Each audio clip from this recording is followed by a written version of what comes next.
ಸಾಲ ಪಡೆದೇ ಇದ್ರೂ ಫಿನಾನ್ಸ್ ಕಂಪನಿಯ ಕಿರುಕುಳ. ಸಾಲ ಪಡೆದಿದ್ದು ಯಾರು, ಕಿರುಕುಳ ಇನ್ಯಾರಿಗೂ ಅನ್ನುವಂತಾಗಿದೆ. ಬೆಳಗಾವಿಯಲ್ಲಿ ಲೇಡಿಯನ್ನ ನಂಬಿ ಮೋಸ ಹೋಗಿದ್ದಾರೆ ಗ್ರಾಮದ ಮಹಿಳೆಯರು.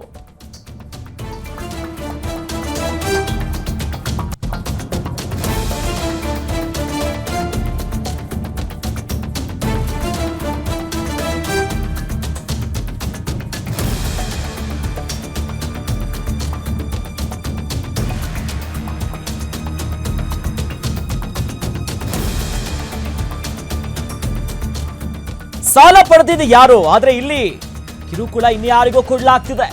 ಬೆಳಗಾವಿಯಲ್ಲಿ ಲೇಡಿಯನ್ನ ನಂಬಿ ಮೋಸ ಹೋಗಿದ್ದಾರೆ ಅಲ್ಲಿನ ಗ್ರಾಮದ ಮಹಿಳೆಯರು. ಸಂಘಕ್ಕೆ ಸಾಲ ಕೊಡಿಸ್ತೀನಿ ಅಂತ ಹೇಳಿ ಕಲ್ಪನಾ ಎಂಬಾಕೆ ಪಂಗನಾಮವನ್ನ ಹಾಕಿದ್ದಾರೆ. ಮೈಕ್ರೋ ಫಿನಾನ್ಸ್ ಕಿರುಕುಳಕ್ಕೆ ರೋಸಿ ಹೋಗಿದ್ದಾರೆ ಅಲ್ಲಿನ ಮಹಿಳೆಯರು. ಹಗಲು ರಾತ್ರಿ ಎನ್ನದೆ ಮನೆಗೆ ನುಗ್ಗಿ ಕಿರುಕುಳವನ್ನ ನೀಡ್ತಿದ್ದಾರಂತೆ. ಯಾರದ್ದೋ ತಪ್ಪಿಗೆ ಗ್ರಾಮದ ಜನಕ್ಕೆ ನಿತ್ಯ ನರಕ ದರ್ಶನ ಆಗ್ತಿದೆ. ರಕ್ಷಣೆಗಾಗಿ ಸದ್ಯ ಬೆಳಗಾವಿ ನಗರ ಕಮಿಷನರ್ ಕಚೇರಿಗೆ ಎಲ್ಲ ಜನ ಹೋಗಿದ್ದಾರೆ.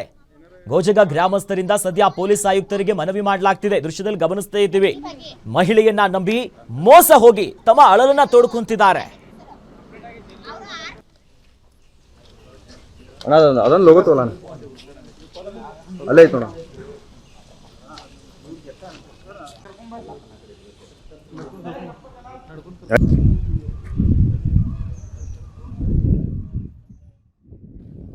ಕರ್ನಾಟಕ ದಲಿತ ಸಂಘರ್ಷ ಸಮಿತಿ ಬೆಳಗಾವಿ ಶಾಖೆ ಮತ್ತು ತಾಲೂಕಾ ಘಟಕದಿಂದ ಮಾಧ್ಯಮದವರಿಗೆ ತಿಳಿಸುವುದೇನೆಂದರೆ, ಬೆಳಗಾವಿ ತಾಲೂಕಿನ ಗೊಜಗ ಗ್ರಾಮದಲ್ಲಿ ಏನು ಒಂದು ಎಸ್.ಟಿ ಸಮುದಾಯ ಇದೆ, ಆ ಸಮುದಾಯಕ್ಕೆ ಕಲ್ಪನಾ ಹಾಲಪ್ಪ ಬನ್ನಿಬಾಗಿ ಹಲಬಾವಿ ಇವರು ಬ್ಯಾಂಕ್ ಮತ್ತು ಪ್ರೈವೇಟ್ ಫೈನಾನ್ಸ್ ವತಿಯಿಂದ ನಿಮಗೆ ಸಬ್ಸಿಡಿ ರೂಪದಲ್ಲಿ ಸಾಲವನ್ನು ಕೊಡುತ್ತೇನೆ, ಅದರಲ್ಲಿ 30,000 ನನಗೆ, 20,000 ನಿಮಗೆ, ನೀವು ನನಗೆ ಕೊಟ್ಟಿರುವಂಥ 30,000ವನ್ನು ಮರಳಿ ನಾನೇ ಎಲ್ಲ ಬ್ಯಾಂಕುಗಳಿಗೆ ತುಂಬುತ್ತೇನೆ ಅಂತ ಹೇಳಿ ಇವರಿಗೆ ಮೋಸ ಮಾಡಿರುತ್ತಾರೆ. ಆನಂತರ ಇವರ ಮೇಲೇನು ಸಾಲ ಹೊರಿಸಿರುತ್ತಾರೆ. ಈಗ ಪ್ರತಿದಿನ ಫೈನಾನ್ಸ್ ಅವರು ಅವರ ಮನೆಗೆ ಹೋಗಿ ಕಿರುಕುಳ ನೀಡುತ್ತಿದ್ದಾರೆ. ಆದ್ದರಿಂದ ನಾವು ಕರ್ನಾಟಕ ದಲಿತ ಸಂಘರ್ಷ ಸಮಿತಿ ಅಂಬೇಡ್ಕರ್ ವಾದ ಬೆಳಗಾವಿ ಶಾಖೆ ಮತ್ತು ತಾಲೂಕಾ ಮಟ್ಟ ಘಟಕದಿಂದ ಮಾನ್ಯ ಪೊಲೀಸ್ ಕಮಿಷನರ್ ಸಾಹೇಬರಿಗೆ ಒಂದು ಮನವಿಯನ್ನು ಕೊಟ್ಟಿರುತ್ತೇವೆ. ಕೂಡಲೇ ಇವರ ಮೇಲೆ ಆಗಿರೋ ಅನ್ಯಾಯವನ್ನು ಬಗೆಹರಿಸಬೇಕು ಮತ್ತು ಇವರಿಗೆ ಮೋಸ ಮಾಡಿದಂಥ ಕಲ್ಪನಾ ಅವರನ್ನು ಕರೆಯಿಸಿ ಬುದ್ಧಿ ಹೇಳಿ ಅವರಿಗೆ ಇವರ ಕಡೆಯಿಂದ ತೊಗೊಂಡ ಹಣವನ್ನು ಮರಳಿ ತುಂಬಬೇಕೆಂದು ಕೇಳಿಕೊಂಡಿರುತ್ತೇವೆ. ಈಗ ನಾನು ತುಂಬ್ತೀನಿ ಅಂತ ಹೇಳ್ತಿದ್ದಾರೆ, ಬಟ್ ಅವ್ರು ತುಂಬಕ್ಕೆ ತಯಾರಿಲ್ಲ. ಆದರೆ ಇದು ಪ್ರತಿದಿನ ಈಗ ಕಿರುಕುಳ ಇವ್ರದ್ದು ಜಾಸ್ತಿ ಆಗಿದೆ. ಪ್ರೈವೇಟ್ ಫೈನಾನ್ಸ್ ಅವ್ರದ್ದು, ಬ್ಯಾಂಕ್ ಮತ್ತು ಫೈನಾನ್ಸ್ ಅವ್ರದ್ದು ನೀವು ತುಂಬಬೇಕು. ನಿಮ್ಮ ಮೇಲೆ ಸಾಲ ನಾವು ಗೋಜಗಾದಿಂದ ಬಂದೇವ್ರಿ ಸರ. ನಮಗೆ ಲೋನ್ ಸಬ್ಸಿಡಿ ಸಿಗ್ತೈತೆ ಅಂತ ಹೇಳಿ ನಮಗೆ ಲೋನ್ ತೆಗಿಯಕ್ಕೆ ಹಚ್ಚಿರ್ರಿ. 30,000 ರೂಪಾಯಿ ಅವ್ರು ತೊಗೊಂಡು 20,000 ರೂಪಾಯಿ ನಮಗೆ ಕೊಟ್ಟಿದ್ದಾರೆ. ಅವ್ರ ಹೆಸರು ಹಲಬಾಯಿ ಕಲ್ಪನಾ ರೀ. ಅವ್ರು ತೊಗೊಂಡು ಹೋಗಿ 1-2 ಹಪ್ತ ತುಂಬಿರ್ರಿ. ತುಂಬಿ ಆದ ಬಳಿಕ ಈಗ ತುಂಬುವಾರ್ರಿ ಅವ್ರು. ನಾವು ತುಂಬುದಿಲ್ಲ 7 ತಿಂಗಳಾತ್ರಿ ಈಗ ತುಂಬ್ತೇನೆ ಅನ್ನತಾರ. ತುಂಬುವಾರ್ರಿ ಬ್ಯಾಂಕಿನಾರ ನಿಮ್ಮ ಹೆಸರು ನಿಮ್ಮ ಅಕೌಂಟ್ಗೆ ರೊಕ್ಕ ಹಾಕಿದ್ವಿ ಅಂದ್ರೆ ನೀವು ತುಂಬ್ರಿ ಅಂತ ನಮಗೆ ತರಾಸ್ ಮಾಡತ್ತಾರ್ರಿ. ಅದಕ್ಕಾಗಿ ನಮ್ಮ ಮನ್ಯಾಗ ಗಂಡಸೂರು ಇಲ್ಲಿ ಟೈಮ್ದಾಗೂ ಬಂದು ತರಾಸ್ ಕೊಡತ್ತಾರ ನಮಗೆ. ಅದಕ್ಕೆ ಅವ್ರಿಗೆ ಒಂದು ಸ್ವಲ್ಪ ಹೇಳ್ರಿ ಕರೆದು ಅಂತ ಹೇಳಿ ಇಷ್ಟ ಬೇಕು. ಬ್ಯಾಂಕ್ದಾರ ಕಿರುಕುಳ ಕೊಡತ್ತಾರ.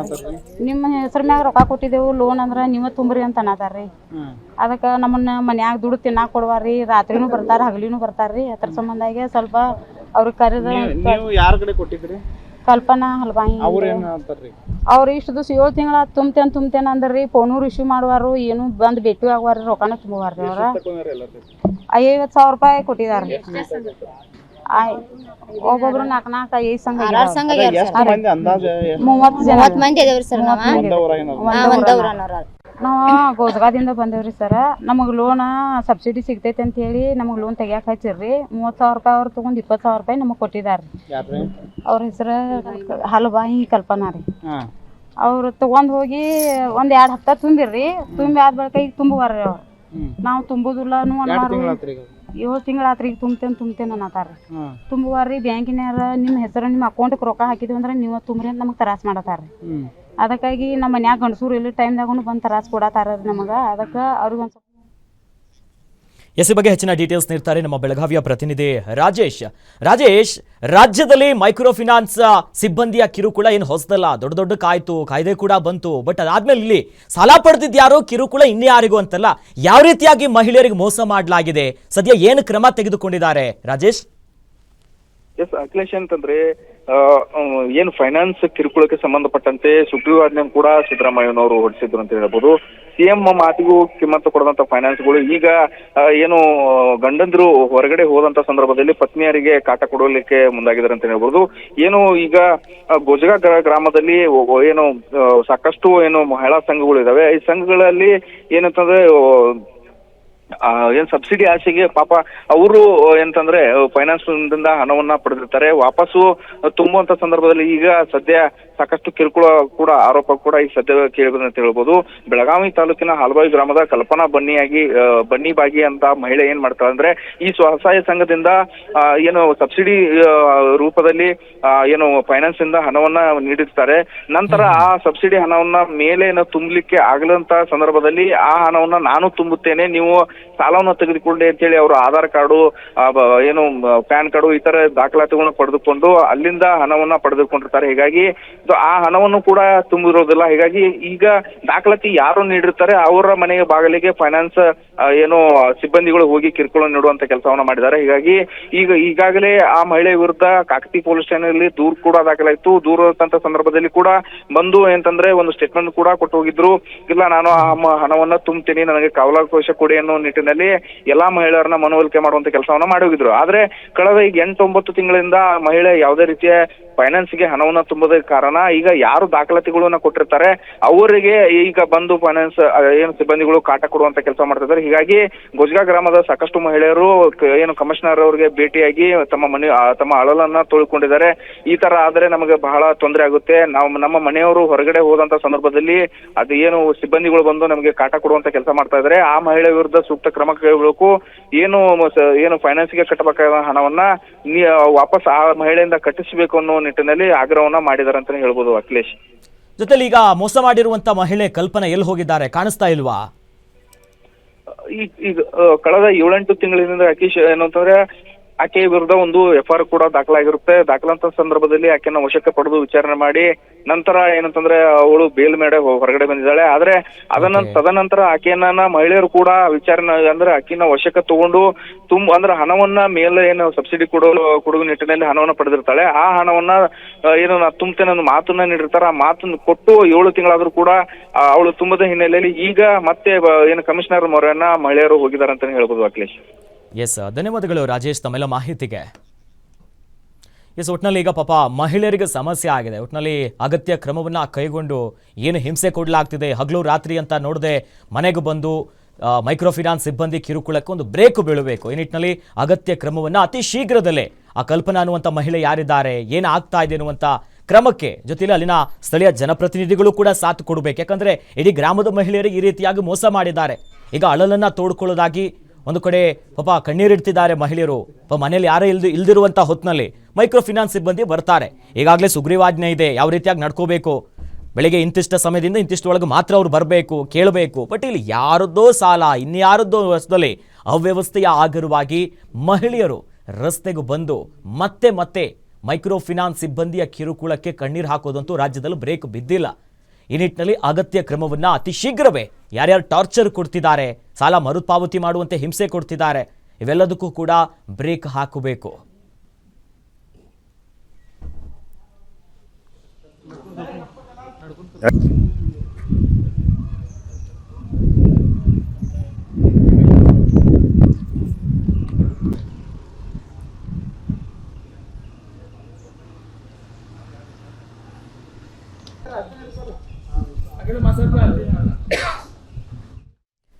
ಎಸ್, ನಮ್ಮ ಜೊತೆ ಮಾತನಾಡೋದಕ್ಕೆ ದಲಿತ ಸಂಘಟನೆಯ ಮುಖಂಡರು ಶೇಖರ್ ಅವರು ನಮ್ಮ ಜೊತೆ ಜಾಯ್ನ್ ಆಗಿದ್ದಾರೆ. ಸರ್ ನಮಸ್ಕಾರ. ಸರ್ ನಮಸ್ಕಾರ ರೀ. ರಾಜ್ಯದ ಎಲ್ಲೆಡೆ ಈ ರೀತಿಯಾಗಿ ಮೈಕ್ರೋ ಫಿನಾನ್ಸ್ ಟಾರ್ಚರ್ ಕೇಳ್ತಾ ಇದ್ವಿ. ಇವಾಗ ನಿಮ್ಮ ಗ್ರಾಮದಲ್ಲೂ ಕೂಡ ಈ ರೀತಿಯಾಗಿ ಆಗಿದೆ. ಏನ್ ಸರ್ ಈಗ ಸದ್ಯ ಮುಂದಿನ ಕ್ರಮಕ್ಕೆ ಏನು, ಯಾವ ರೀತಿಯಾಗಿ ಹೋರಾಟ ಮಾಡ್ತೀರಾ, ಯಾವಾಗ ಇದಕ್ಕೆ ಬ್ರೇಕ್ ಬೀಳುತ್ತೆ ಅಂತ? ನೋಡ್ರಿ ಸರ್, ನಾವು ಮೊಟ್ಟ ಮೊದಲಿಗೆ ನಾವು ಕರೆ ಮಾಡಿದ ನಿಮ್ಗೆ ಧನ್ಯವಾದಗಳು. ಹಾ ಸರ್. ನಾವು ಕರ್ನಾಟಕ ದಲಿತ ಸಂಘರ್ಷ ಸಮಿತಿ ಅಂಬೇಡ್ಕರ್ ವಾದ ಜಿಲ್ಲಾ ಶಾಖೆ ಬೆಳಗಾವಿ ಮತ್ತು ತಾಲೂಕು ಮಟ್ಟದ ಎಲ್ಲಾ ಪದಾಧಿಕಾರಿಗಳು ಕೂಡಿ ನಾವು ಮಾನ್ಯ ನಮ್ಮ ಪೊಲೀಸ್ ಆಯುಕ್ತರಿಗೆ ನಾವು ಒಂದು ದೂರ ನೀಡಿರ್ತೇವೆ. ಆ ದೂರು ಏನಂದ್ರೆ ಸರ, ಹಾ ಈ ಇದು ಇವ್ರಿ ಒಂದ್ ನಿಮಿಷ ಸರ, ಕಲ್ಪನಾ ಹಾಲಪ್ಪ ಬನ್ನಿಬಾಗಿ ಈ ಮಹಿಳೆ ಇವ್ರದ್ದು ಹಲಬಾವಿ ಸರ. ಓಕೆ. ಇವರು ಎಸ್ಟಿ ಸಮಾಜದ ಹೆಣ್ಣು ಮಕ್ಕಳಿಗೆ ಒಟ್ಟು 30 ಜನ ಹೆಣ್ಮಕ್ಳ ಸದಸ್ಯರಿದ್ದಾರೆ ಸರ್. ಅವ್ರಿಗೆ ಏನ್ ಮಾಡಿದಾರೆ ಅಂದ್ರೆ ತಲಾ ಒಬ್ಬೊಬ್ಬರಿಗೆ 50,000 ನಾನು ನಿಮ್ಗ ಸಬ್ಸಿಡಿ ರೂಪದಲ್ಲಿ ಸಾಲವನ್ನು ಕೊಡಿಸುತ್ತೇನೆ ಅಂತ ಹೇಳಿ ಸರ್ ಅವ್ರಿಗೆ ನಂಬಿಸಿದಾರೆ. ಹಾಗೆ ಸರ್ ಕೇಳ್ತಾ ಇದೆ ತಾನೆ? ಎಸ್ ಕೇಳಿಸ್ತದೆ, ನೀವು ಮಾತಾಡಿ ಸರ್. ಹಾ ಅವ್ರಿಗೆ ನಂಬಿಸಿ ಆ ತಕ್ಷಣ ಅವ್ರು ಏನ್ ಮಾಡಿದಾರೆ, ಅವ್ರ ಕಡೆಯಿಂದ ಎಲ್ಲಾ ಡೀಟೇಲ್ಸ್ ತಗೊಂಡಿದ್ದಾರೆ. ಆಧಾರ್ ಕಾರ್ಡ್ ಅನ್ನಂಗ ಮೇನ್ ಕೆಲವು ಯಾವ ಡಾಕ್ಯುಮೆಂಟ್ ಬೇಕು ಅವ್ರ ಕಡೆಯಿಂದ ಎಲ್ಲ ತಗೊಂಡು ಈ ಪ್ರೈವೇಟ್ ಫೈನಾನ್ಸ್ ಬ್ಯಾಂಕ್ಗಳಿಂದ ಪ್ರತಿಯೊಬ್ಬೊಬ್ಬರಿಗೆ 55,000 ಅಂತ ಎಲ್ಲರಿಗೂ 30 ಜನ ಸದಸ್ಯರಿಗೆ ಎಲ್ಲರಿಗೂ ಕೊಡಿಸಿದಾರು. ಅದ್ರಲ್ಲಿ ಏನ್ ಮಾಡಿದ್ದಾರೆ 20,000 ರೂಪಾಯಿ ಮಾತ್ರ ಪ್ರತಿಯೊಬ್ಬರಿಗೆ ಕೊಟ್ಟಿದ್ದಾರೆ ಸರ್. ಇನ್ನು ಕೆಲವು 30,000 ಹಣವನ್ನು ತಾವೇ ಇಟ್ಕೊಂಡಿದ್ದಾರೆ. ಯಾರು ಈ ಕಲ್ಪನಾ ಹಾಲಪ್ಪ ಬನ್ನಿಬಾಗಿ. ಸದ್ಯ ಈಗ ನೀವೇನು ಆಗ್ರಹಿಸ್ತಿದ್ದೀರಾ, ಯಾವ ರೀತಿಯಾಗಿ ನಿಮ್ಮ ಮುಂದಿನ ಹೋರಾಟ ಇರುತ್ತೆ ಅಂತ? ಯಾಕಂದ್ರೆ ನಮ್ದು ಸರ್ ಮೇನ್ ಇದ್ರಲ್ಲಿ ಏನಿದೆ, ಈ ತರ ವಂಚನೆ ಮಾಡ್ತಾ ಇರೋರ ಮೇಲೆ ಕಠಿಣ ಕ್ರಮ ಕೈಗೊಳ್ಳಬೇಕು. ಆಮೇಲೆ ಇವ್ರಿಗೇನ್ ಅನ್ಯಾಯ ಆಗೈತಿ ಅವ್ರಿಗೆ ಸರ್ಕಾರ ಮಾಡಿದ ಏನಾದ್ರು ಸಹಾಯ ಆದ್ರೆ ಮಾನ್ಯ ನೀವು ಸರ್ಕಾರನ ಸಹಾಯ ಮಾಡ್ಬೇಕು. ಆಮೇಲೆ ಈ ಪ್ರೈವೇಟ್ ಫೈನಾನ್ಸ್ ಗಳು ಏನದಾವ್ರ ಸರ್, ಇವ್ರ ಮೇಲೆ ಕಠಿಣವಾದ ಕ್ರಮವನ್ನು ತಗೊಳ್ಬೇಕು. ಓಕೆ ಸರ್, ಗ್ಯಾರಂಟಿ ನ್ಯೂಸ್ ಜೊತೆ ಮಾತನಾಡೋದಕ್ಕೆ ಧನ್ಯವಾದಗಳು ಶೇಖರ್ ಅವರೇ.